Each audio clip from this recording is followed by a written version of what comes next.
Hello friends, welcome to brothers finance and good evening. ಇವತ್ತು market update ಏನಂದರೆ, Sensex 151 points down ಆಗಿ 82,201 close ಆಗಿದೆ. Nifty 53 points down ಆಗಿ 25,145 close ಆಗಿದೆ. Bank Nifty 72 points gain ಆಗಿ 51,473 close ಆಗಿದೆ. ಇವತ್ತು ನಿಫ್ಟಿ ಮತ್ತೆ ನೆಗೆಟಿವ್ ಆಗಿ ಕ್ಲೋಸ್ ಆಗಿದೆ. ಮಿಡ್ ಕ್ಯಾಪ್, ಸ್ಮಾಲ್ ಕ್ಯಾಪ್ ಎಲ್ಲ ಪಾಸಿಟಿವ್ ಆಗಿ ಕ್ಲೋಸ್ ಆಗಿದೆ. ಮತ್ತು ಸೆಕ್ಟರ್ ವೈಸ್ ನೋಡಿಕೊಂಡ್ರೆ ಎಲ್ಲ ಸೆಕ್ಟರ್ ಫ್ಲ್ಯಾಟಾಗೆ ಕ್ಲೋಸ್ ಆಗಿದೆ. ನೆಕ್ಸ್ಟ್ US ಮಾರ್ಕೆಟ್ ಬಗ್ಗೆ ನೋಡೋಣ. ನಿನ್ನೆ ಸಹ US ಮಾರ್ಕೆಟ್ ಫ್ಲ್ಯಾಟಾಗಿ ಕ್ಲೋಸ್ ಆಗಿದೆ.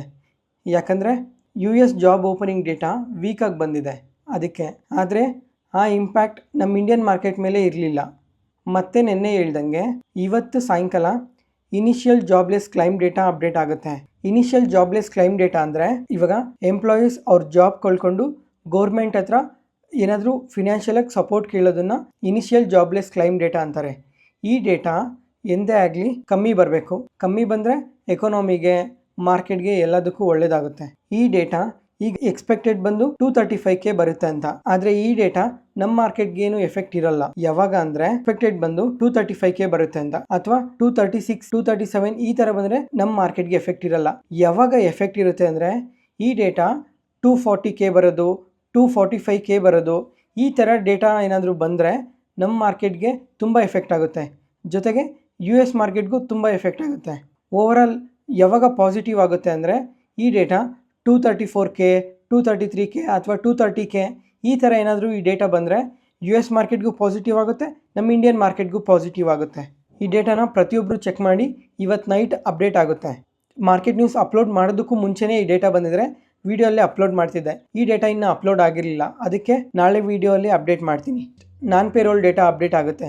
ಈ ಡೇಟಾ ಮಾರ್ಕೆಟ್ಗೆ ತುಂಬ ಇಂಪಾರ್ಟೆಂಟ್. ಯಾಕಂದರೆ ಲಾಸ್ಟ್ ಟೈಮ್ ಫೆಡ್ ಚೇರ್ಮನ್ ಸಹ ಈ ಡೇಟಾ ಬಗ್ಗೆ ಮಾತಾಡಿದರು. ಈ ಡೇಟಾ ಯಾವಾಗೂ ನೆಗೆಟಿವ್ ಆಗೇ ಬರ್ತಾ ಇದೆ. ಈ ಡೇಟಾನ ಬೇಸ್ ಮಾಡಿಕೊಂಡು ರೇಟ್ ಕಟ್ನ ಡಿಸೈಡ್ ಮಾಡ್ತೀವಿ ಅಂತ ಸಹ ಒಂದೊಂದು ಸಲ ಹೇಳಿದರು. ಅದಕ್ಕೋಸ್ಕರ ನಾಳೆ ಈ ಡೇಟಾನ ಯಾವುದೇ ಕಾರಣಕ್ಕೂ ಮಿಸ್ ಮಾಡಬೇಡಿ. ಪೇರೋಲ್ ಡೇಟಾ ಪ್ರತಿಯೊಬ್ಬರು ನೆನಪಿಕೊಳ್ಳಿ. ಪೇರೋಲ್ ಡೇಟಾ ಈ ಡೇಟಾನ ಪ್ರತಿಯೊಬ್ಬರು ಚೆಕ್ ಮಾಡಿ. ನಾಳೆ ಈ ಡೇಟಾನ ಯಾರೂ ಸ್ಕಿಪ್ ಮಾಡಬೇಡಿ. Market key updates. ಝೊಮ್ಯಾಟೊ ಇವತ್ತು ಇಂಟ್ರಾಡೇ ಸೆಷನಲ್ಲಿ ಶೇರ್ ಪ್ರೈಸ್ 8% ಮೂವ್ ಆಯಿತು.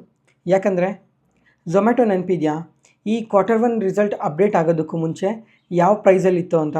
ನಿಯರ್ಲಿ 180, 200, 210, 220 ಟ್ರೇಡ್ ಆಗ್ತಾಯಿದ್ದು ಈ ಸ್ಟಾಕ್. ಇದು ಒಂದು ಸಲ Q1 ರಿಸಲ್ಟ್ಸ್ ಅಪ್ಡೇಟ್ ಮಾಡಿದ್ರು, ಬ್ಲಾಕ್ ಬಸ್ಟರ್ ರಿಸಲ್ಟ್ಸ್ ಅಪ್ಡೇಟ್ ಮಾಡಿದ್ರು. ಅದಕ್ಕೆ ಈ ರಿಸಲ್ಟ್ಸ್ ಅಪ್ಡೇಟ್ ಆದಮೇಲೆ 52 ವೀಕ್ಸ್ ಹೈಗೆ ರೀಚ್ ಆಯಿತು. ಅಂದರೆ 280 ಲೆವೆಲ್ಸ್ಗೆ ಫಸ್ಟ್ ಟೈಮ್ ರೀಚ್ ಆಯಿತು ಝೊಮ್ಯಾಟೊ. ಅಲ್ಲಿಂದ 16% ಕರೆಕ್ಟ್ ಆಗ್ತಾ ಬಂತು. ಯಾಕಂದರೆ ಝೊಮ್ಯಾಟೊ ಇವಾಗ ಓವರ್ ವ್ಯಾಲ್ಯೂಷನ್ಗೆ ಬಂದಿದೆ. ಅನಲಿಸ್ಟ್ ಎಲ್ಲ ಸೆಲ್ ಕಾಲ್ ಕೊಡೋದು, ಈ ಥರ ಎಲ್ಲ ಮಲ್ಟಿಪಲ್ ಅಪ್ಡೇಟ್ಸ್ ಬಂತು. ಆದ್ರೂ ಝೊಮ್ಯಾಟೊ ಬ್ಲಿಂಕಿಟ್ ಬಿಸ್ನೆಸ್ ಆಗಲಿ, ಪೇಟಿಎಮ್ ಟಿಕೆಟಿಂಗ್ ಬಿಸ್ನೆಸ್ ಆಗಲಿ ಅಕ್ವೈರ್ ಮಾಡ್ತಾನೆ ಬಂದರು. ಇವಾಗ ಮತ್ತೆ JP Morgan ಅವರು ಝೊಮ್ಯಾಟೊಗೆ 40% ಅಪ್ಸೈಡ್ ಪೊಟೆನ್ಷಿಯಲ್ ಇದೆ ಅಂತ ಅಪ್ಡೇಟ್ ಮಾಡಿದ್ದಾರೆ. ಅಂದರೆ ಟಾರ್ಗೆಟ್ ಪ್ರೈಸ್ ಬಂದು 340ಗೆ ಕೊಟ್ಟಿದ್ದಾರೆ. ಇದಕ್ಕೆ ರೀಸನ್ ಏನು ಹೇಳ್ತಾ ಇದ್ದಾರೆ ಅಂದರೆ ಮೇಯ್ನಾಗೆ ಬ್ಲಿಂಕಿಟ್ ಬಿಸ್ನೆಸ್ ತುಂಬ ಪೊಟೆನ್ಷಿಯಲ್ ಇದೆ ಅಂತ ಅಪ್ಡೇಟ್ ಮಾಡಿದ್ದಾರೆ. ಅದಕ್ಕೋಸ್ಕರ ಟಾರ್ಗೆಟ್ ಪ್ರೈಸ್ 340 ಕೊಟ್ಟಿದ್ದಾರೆ. ನಿನ್ನೆ ಹೇಳ್ದಂಗೆ ಸೆಬಿ ಚೇರ್ಮನ್ ಮಾಧವಿ ಪುರಿ ಅವ್ರ ಮೇಲೆ SEBI employees toxic work culture ಅಂತ ಕಂಪ್ಲೇಂಟ್ ಮಾಡಿದ್ರು ಅಂತ ನಿನ್ನೆ ನ್ಯೂಸ್ ವಿಡಿಯೋದಲ್ಲೇ ಎಕ್ಸ್ಪ್ಲೈನ್ ಮಾಡಿದ್ದೆ. ಅದಕ್ಕೆ ನಿನ್ನೆ ಈವ್ನಿಂಗ್ ಸೆಬಿ ಚೇರ್ಮನ್ ಅವರು ಈ ಎಲ್ಲ ಇಶ್ಯೂಸ್ಗೆ ರಿಪ್ಲೈ ಕೊಟ್ಟಿದ್ದಾರೆ. ಇದೊಂದು ಸ್ಮಾಲ್ ಪ್ರಾಬ್ಲಮ್, ನಮ್ಮ ಎಂಪ್ಲಾಯೀಸ್ಗೆ HRA ಹೌಸಿಂಗ್ ರೆಂಟ್ ಅಲೋವೆನ್ಸ್ ಇಶ್ಯೂಸ್ನ ಫೇಸ್ ಮಾಡ್ತಾ ಇದ್ದಾರೆ ಅಂತ ಹೇಳಿದ್ರು. ಮತ್ತು ಈ ಥರ ಪ್ರಾಬ್ಲಮ್ಸ್ ಎಲ್ಲ ಯಾರೋ ಎಕ್ಸ್ಟರ್ನಲ್ ಪರ್ಸನ್ಸ್ ಕ್ರಿಯೇಟ್ ಮಾಡ್ತಾ ಇರೋದು ಅಂತ ಹೇಳ್ತಾ ಇದ್ದಾರೆ. ಯಾಕಂದರೆ ಒಂದಾದ್ಮೇಲೆ ಒಂದು ಅಲಿಗೇಷನ್ಸ್ ಬರ್ತಾ ಇದೆ, ಏನಾದರೂ ಒಂದು ಕಂಪ್ಲೇಂಟ್ಸ್ ರೈಸ್ ಆಗ್ತಾ ಇದೆ ನನ್ನ ಮೇಲೆ, ಯಾರಾದರೂ ಬಿಗ್ ಪರ್ಸನ್ಸ್ ಇದರಿಂದ ಇದ್ದು ನಡೆಸ್ತಾ ಇದ್ದಾರೆ ಅಂತ ಅಪ್ಡೇಟ್ ಮಾಡಿದ್ದಾರೆ. ಇದರಿಂದನೇ ಈ ಥರ ಪ್ರಾಬ್ಲಮ್ಸ್ ಎಲ್ಲ ಕ್ರಿಯೇಟ್ ಆಗ್ತಾ ಇರೋದು ನನಗೆ ಅಂತ ಹೇಳಿದ್ದಾರೆ. ಇಲ್ಲಿವರೆಗೂ ಮುಗೀತಲ್ಲ, ಇದು ನಿನ್ನೆ ಸೆಬಿ ಚೇರ್ಮನ್ ಅವರು ರಿಪ್ಲೈ ಕೊಟ್ಟಿದ್ದು. ಈ ಥರ ರಿಪ್ಲೈ ಕೊಟ್ಟಾದಮೇಲೆ ಇವತ್ತು morning SEBI employees nearly 200 employees protest ಮಾಡಿದ್ದಾರೆ ಮುಂಬೈ ಸೆಬಿ ಹೆಡ್ ಕ್ವಾರ್ಟರ್ಸ್ ಮುಂದೆ. ಮತ್ತು ಈ ಪ್ರೊಟೆಸ್ಟಲ್ಲಿ ಯಾವುದೇ ಎಕ್ಸ್ಟರ್ನಲ್ ಫೋರ್ಸಸ್ಸಿಂದ ಈ ಥರ ಮಾತಾಡ್ತಿಲ್ಲ. ಮತ್ತು ಸೆಬಿ ಚೇರ್ಮನ್ ನೆನ್ನೆ ಹೇಳಿದ ಸ್ಟೇಟ್ಮೆಂಟ್ನ ವಾಪಸ್ ತೊಗೊಬೇಕು ಅಂತ ಹೇಳಿದ್ದಾರೆ. ಮತ್ತು ಸೆಬಿ ಚೇರ್ಮನ್ ಈ ಪೋಸ್ಟ್ಗೆ ರಿಸಿಗ್ನೇಷನ್ ಕೊಡಬೇಕು ಅಂತ ಹೇಳಿದ್ದಾರೆ.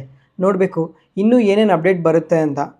ಮತ್ತು ಸೆಬಿ ಚೇರ್ಮನ್ ಅವರು ಏನಾದರೂ ಸ್ಟ್ರಿಕ್ಟ್ ಆ್ಯಕ್ಷನ್ ತೊಗೊಂಡ್ರೆ ಈ ಎಂಪ್ಲಾಯೀಸ್ ಮೇಲೆ ರೆಗ್ಯುಲೇಟರಿ ಫಂಕ್ಷನ್ಸಲ್ಲಿ ಸ್ವಲ್ಪ ಪ್ರಾಬ್ಲಮ್ ಬರುತ್ತೆ. ಅಂದರೆ ನಮ್ಮ ಮಾರ್ಕೆಟಲ್ಲೂ ಸ್ವಲ್ಪ ಎಫೆಕ್ಟ್ ಇರುತ್ತೆ. ನಾನು ಮತ್ತೆ ಒಂದು ಆರ್ಟಿಕಲ್ ನೋಡಿದೆ. ಸೆಬಿ ಎಂಪ್ಲಾಯೀಸ್ಗೆ ಮಿನಿಮಮ್ ಸ್ಯಾಲ್ರಿ ಫ್ರೆಷರ್ಸ್ಗೆ 36 ಲ್ಯಾಕ್ ಪರ್ ಆ್ಯನಮ್ ಕೊಡ್ತಾರೆ. ಇದು ಎಕನಾಮಿಕ್ ಟೈಮ್ಸಲ್ಲಿ ಅಪ್ಡೇಟ್ ಆಗಿರೋದು. ಇವಾಗಿರೋ ಇನ್ಫಾರ್ಮೇಷನ್ ಪ್ರಕಾರ ಈ ನ್ಯೂಸ್ ಮಾರ್ಕೆಟ್ಗೇನು ಎಫೆಕ್ಟ್ ಮಾಡಲ್ಲ. ಈ ನ್ಯೂಸಲ್ಲಿ ಇನ್ನೂ ಏನಾದರೂ ಹೊಸ ಡೆವಲಪ್ಮೆಂಟ್ಸ್ ಏನಾದರೂ ಅವಾಗ ನೋಡಬೇಕು ಅದು ಮಾರ್ಕೆಟ್ಗೆ ಎಫೆಕ್ಟ್ ಮಾಡುತ್ತಾ ಇಲ್ವಾ ಅಂತ. ರಿಲಯನ್ಸ್ ಇಂಡಸ್ಟ್ರೀಸ್ ಇವತ್ತು ಬೋರ್ಡ್ ಬೋನಸ್ ಶೇರ್ಸ್ನ ಅಪ್ರೂವ್ ಮಾಡಿದೆ 1:1 ರೇಷಿಯೋ ಅಲ್ಲಿ. ಈ data last Reliance industries AGM ಅಲ್ಲೇ ಮುಖೇಶ್ ಅಂಬಾನಿ ಅವರೇ ಅಪ್ಡೇಟ್ ಮಾಡಿದ್ರು. ರಿಲಯನ್ಸ್ ಇಂಡಸ್ಟ್ರೀಸ್ ಇದುವರೆಗೂ 6 ಟೈಮ್ ಬೋನಸ್ ಇಶ್ಯೂ ಮಾಡಿದೆ. ಲಾಸ್ಟ್ ಟೈಮ್ 2017 ಬೋನಸ್ ಇಶ್ಯೂ ಮಾಡಿದ್ರು. ಈ ಬೋನಸ್ ಯಾಕಂದರೆ ಸೇಲ್ಸ್ ಮತ್ತು ಪ್ರಾಫಿಟ್ ಡಬಲ್ ಆಗಿದೆ ಈ ರಿಟೇಲ್ ಸೆಗ್ಮೆಂಟಲ್ಲಿ, ಟೆಲಿಕಾಮ್ ಸೆಗ್ಮೆಂಟಲ್ಲಿ, ಅದಕ್ಕೆ. ಮತ್ತು ರಿಲಯನ್ಸ್ ಇಂಡಸ್ಟ್ರೀಸ್ ಲಾಸ್ಟ್ 1 ಇಯರಿಂದ ನಿಯರ್ಲಿ 16 to 17% ಗ್ರೋ ಆಗಿದೆ. ಮತ್ತು ಈ ಬೋನಸ್ ಯಾವ ಥರ ಅಂದರೆ 1:1 ರೇಷಿಯೋ ಅಲ್ಲಿ. ನಿಮ್ಮ ಹತ್ರ ಸೆಪ್ಟೆಂಬರ್ 5 ಒಳಗಡೆ ರಿಲಯನ್ಸ್ ಇಂಡಸ್ಟ್ರೀಸ್ದು 1 ಶೇರ್ ಇದ್ದರೆ ಆ ಶೇರ್ 2 ಆಗುತ್ತೆ. ಅಂದರೆ ಈ ಶೇರ್ ಇವಾಗ ರಿಲಯನ್ಸ್ ಶೇರ್ ಪ್ರೈಸ್ 3000 ಅಲ್ಲಿ ಟ್ರೇಡ್ ಆಗ್ತಾ ಇದೆ ಅಲ್ಲ, ನಿಮಗೆ ಇನ್ನೊಂದು ಶೇರ್ ಕೊಟ್ಟರೆ ಅದು 6000 ವ್ಯಾಲ್ಯೂ ಆಗಲ್ಲ. ಆ ವ್ಯಾಲ್ಯೂ ಪ್ರೈಸ್ನ ಯಾವ ಥರ ಮಾಡ್ತಾರೆ ಅಂದರೆ ನಿಮ್ಮ ಹತ್ರ 1 ಶೇರ್ ಇದ್ದಾಗ ಅದು ಇನ್ನೊಂದು ಶೇರ್ ಬೋನಸ್ ಶೇರ್ ಅಂತ ಆ್ಯಡ್ ಆಗುತ್ತೆ. ಬೋನಸ್ ಶೇರ್ ಆ್ಯಡ್ ಆದಮೇಲೆ ಈ 3000 ಅಲ್ಲಿ ಟ್ರೇಡ್ ಆಗ್ತಿರೋ ಶೇರ್ ಪ್ರೈಸ್ ಅದನ್ನು ಡಿವೈಡ್ ಮಾಡ್ತಾರೆ. ಡಿವೈಡ್ ಬೈ 2 1:1 ಅಲ್ಲಿ ಕೊಡ್ತಾ ಇದ್ದಾರಲ್ಲ ಅದಕ್ಕೆ ಡಿವೈಡ್ ಬೈ 2 ಮಾಡ್ತಾರೆ. ರಿಲಯನ್ಸ್ ಇಂಡಸ್ಟ್ರೀಸ್ ಶೇರ್ ಪ್ರೈಸ್ 1500ಗೆ ಬರುತ್ತೆ. ಈ ಡೇಟ್ ಇನ್ನೂ ಕನ್ಫರ್ಮ್ ಮಾಡಿಲ್ಲ ಯಾವಾಗ ಬೋನಸ್ ಅಲಾಟ್ಮೆಂಟ್ ಆಗುತ್ತೆ ಅಂತ. ಈ ಕ್ವಿಕ್ ಸರ್ವಿಸ್ ರೆಸ್ಟೋರೆಂಟ್ ಸೆಗ್ಮೆಂಟಲ್ಲಿ ವರ್ಕ್ ಮಾಡೋ company sapphire foods stock split ಆಗಿದೆ 2:10 ರೇಷಿಯೋದಲ್ಲಿ. ನಿನ್ನೆ 1600 ರೇಂಜಲ್ಲಿ ಟ್ರೇಡ್ ಆಗ್ತಾ ಇದ್ದಿದ್ದು ಈ ಸ್ಟಾಕ್ ಸ್ಪ್ಲಿಟ್ ಆದಮೇಲೆ 338 ಅಲ್ಲಿ ಟ್ರೇಡ್ ಆಗ್ತಾ ಇದೆ. ಸುಜ್ಲಾನ್ ಎನರ್ಜಿ ಈ ಸ್ಟಾಕ್ ಇವತ್ತು ಇಂಟರ್ಡೇ ಸೆಷನಲ್ಲಿ 3% ಬೆಳೆದಿದೆ.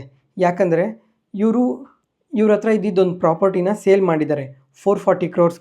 ಅದಕ್ಕೆ ಇವತ್ತು ಈ ಸ್ಟಾಕ್ ಈ ಥರ ರಿಯಾಕ್ಟ್ ಆಗಿದೆ. ಮತ್ತು ಈ ಸ್ಟಾಕ್ ಒಂದೇ ಇಯರಲ್ಲೇ 220% ರಿಟರ್ನ್ಸ್ ಕೊಟ್ಟಿದೆ. ಮತ್ತು ಆರ್ಡರ್ ಬುಕ್ ನೋಡಿಕೊಂಡ್ರೆ 3000 crores ಆರ್ಡರ್ ಬುಕ್ ಇದೆ. ಲಾಸ್ಟ್ ಇಯರ್ ಈ ಸ್ಟಾಕ್ ನಿಯರ್ಲಿ 30-40 ರುಪೀಸಲ್ಲಿ ಟ್ರೇಡ್ ಆಗ್ತಾ ಇದ್ದಿದ್ದು ಇವತ್ತು 70ಅಲ್ಲಿ ಟ್ರೇಡ್ ಆಗ್ತಾ ಇದೆ. ಟೆಕ್ ಲೇ ಆಫ್ಸ್ ಇನ್ನೂ ಎಷ್ಟು ಲೇ ಆಫ್ ನೋಡಬೇಕೋ ಏನೋ ಈ IT ಇಂಡಸ್ಟ್ರೀಸಲ್ಲಿ ಯಾವಾಗ ರಿವೈವಲ್ ಕಾಣ್ತೀವೋ. ಆಫ್ಟರ್ ಕೋವಿಡ್ ಈ ಟೆಕ್ ಲೇ ಆಫ್ಸ್ ನೋಡ್ತಾನೆ ಇದ್ದೀವಿ. ಈ ಆಗಸ್ಟಲ್ಲೇ IT firms like IBM, Cisco, Intel ಈ ಕಂಪನೀಸಲ್ಲಿ ನಿಯರ್ಲಿ 27,000 ಎಂಪ್ಲಾಯೀಸ್ ಲೇ ಆಫ್ ಮಾಡಿದ್ದಾರೆ. ಇಂಥ ದೊಡ್ಡ MNC ಕಂಪನೀಸಲ್ಲೇ ಈ ಥರ ಲೇ ಆಫ್ ಮಾಡಿದ್ರೆ ಇನ್ನು ಸ್ಮಾಲ್ ಕಂಪನೀಸ್ ಸ್ಟಾರ್ಟಪ್ಸಲ್ಲಿ ಇನ್ನೂ ಹೆಂಗಿರುತ್ತೋ ಏನೋ. ಮತ್ತು ಇನ್ನೊಂದು ಡೇಟಾ ಏನು ಹೇಳ್ತಾ ಇದೆ ಅಂದರೆ ಇಲ್ಲಿವರೆಗೂ ಲಾಸ್ಟ್ ಇಯರಲ್ಲಿ 136,000 ಟೆಕ್ ಪ್ರೊಫೆಷ್ನಲ್ಸ್ನ ಲೇ ಆಫ್ಸ್ ಮಾಡಿದೆ ಅಕ್ರಾಸ್ 422 ಕಂಪನೀಸಲ್ಲಿ ಅಂತ ಅಪ್ಡೇಟ್ ಬಂದಿದೆ. ಇಲ್ಲಿವರೆಗೂ ಓಕೆ, ಅಟ್ಲೀಸ್ಟ್ ಇವಾಗಿಂದ ಅಥವಾ ನೆಕ್ಸ್ಟ್ ಕ್ವಾರ್ಟರಿಂದನಾದರೂ ಈ IT ಕಂಪನೀಸಲ್ಲಿ ರಿವೈವಲ್ ಕಾಣ್ಬೋದಾ ಅಂತ ನೋಡಬೇಕು. ಈ ಇಂಟ್ರೆಸ್ಟ್ ರೇಟ್ ಕಟ್ ಏನಾದರೂ ಬಂದಮೇಲೆ. ಇವತ್ತು RBI ಗವರ್ನರ್ FIBAC ಅಂದರೆ financial institution benchmarking and collaborations ಈವೆಂಟಲ್ಲಿ ಮಾತಾಡ್ತಾ ಇಂಡಿಯಾ ಬಗ್ಗೆ ಕೆಲವೊಂದು ಇಂಟ್ರೆಸ್ಟಿಂಗ್ ಕಮೆಂಟ್ಸ್ ಮಾಡಿದ್ದಾರೆ. ಅದರಲ್ಲಿ ಇಂಡಿಯನ್ ಗ್ರೋತ್ ಸ್ಟೋರಿ ಬಗ್ಗೆ, ಇನ್ಫ್ಲೇಷನ್, ಬ್ಯಾಂಕ್ ಬಗ್ಗೆ ತುಂಬ ಇಂಟ್ರೆಸ್ಟಿಂಗ್ ಕಮೆಂಟ್ಸ್ ಮಾಡಿದ್ದಾರೆ. ಮತ್ತು ಇಂಡಿಯಾದಲ್ಲಿ ಎಕಾನಮಿ ತುಂಬ ಚೆನ್ನಾಗಿ ಗ್ರೋ ಆಗ್ತಾ ಇದೆ ಮತ್ತು ಎಕಾನಮಿ ಫಂಡಮೆಂಟಲ್ಸ್ ಎಲ್ಲ ಚೆನ್ನಾಗಿ ಡ್ರೈವ್ ಮಾಡ್ತಾ ಇದೆ ಅಂತ ಕೂಡ ಅಪ್ಡೇಟ್ ಮಾಡಿದ್ದಾರೆ. ಇವತ್ತಿಗೆ ಅಪ್ಡೇಟ್ ಮುಗೀತು. ಈ ವಿಡಿಯೋ ಇಷ್ಟ ಆದರೆ ಲೈಕ್ ಮಾಡಿ, ಶೇರ್ ಮಾಡಿ, ಸಬ್ಸ್ಕ್ರೈಬ್ ಆಗಿ. Thank you.